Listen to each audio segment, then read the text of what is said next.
안녕하십니까. 여러분과 같이 상업등기 실무를 공부하게 될 신천수 법무사라고 합니다.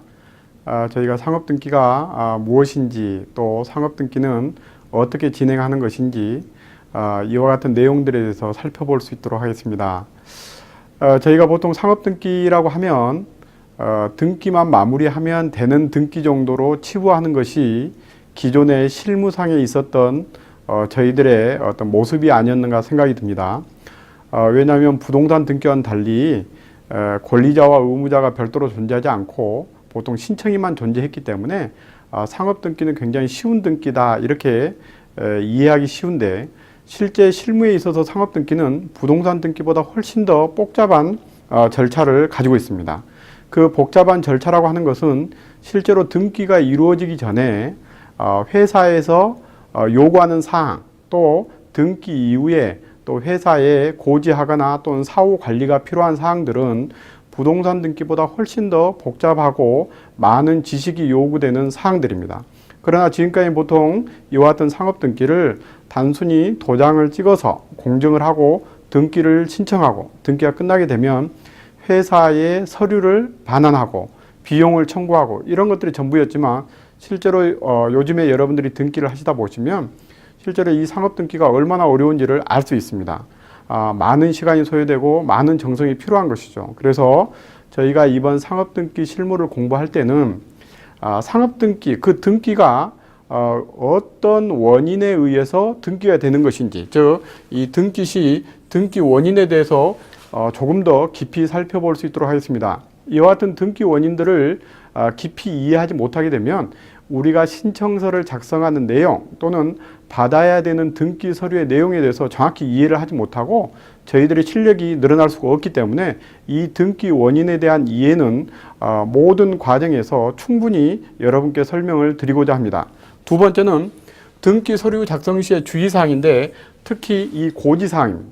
이 고지사항이라는 것은 등기를 할 때 회사에게 저희가 고지할 사항 또는 알려줄 사항 또는 그 등기 서류에 대해서 어떠한 내용을 설명해 줘야 되는 것이냐, 이런 이야기입니다. 또는 어느 정도의 범위까지 설명을 해 주어야만이 저희들의 일을 한 것이냐, 이와 같은 것들에 대해서는 실제 거래처의 사정이나 또는 각 사무실의 사정에 따라서 모두 다 다르겠지만, 저희들은 최소한 저희가 고지해야 될 사항, 아주 기본적인 사항부터 또한 부가적으로 고지가 필요한 사항 또는 주의할 사항들에 대해서 충분하게 살펴볼 수 있도록 하겠습니다. 저희가 공부하는 것은 이 주식회사를 기본으로 해서 살펴볼 수 있도록 하겠습니다. 물론 유한회사나 한명합자회사 또는 유한책임회사가 있긴 하지만 주식회사의 등기를 기본으로 해서 살펴보고, 그 주식회사 등기와 구분되는 사항이 있다고 하면 그때 기타 회사 또는 법인들의, 즉 비영리 법인과 같은 법인들의 등기 사항을 살펴보는 방법으로 이 상업등기 실무를 진행할 수 있도록 하겠습니다. 저희가 상업등기 실무와 관련해서는 총 7개 과정으로 분리를 했습니다. 첫 번째는 오늘 공부할 사항인데요. 상업등기가 무엇이냐 또는 상업등기를 하는 데 있어서 각 과정에서 공통적으로 이해가 필요한 사항은 오늘 첫 번째 시간에 공부할 수 있도록 하겠습니다. 두 번째는 회사의 설립입니다.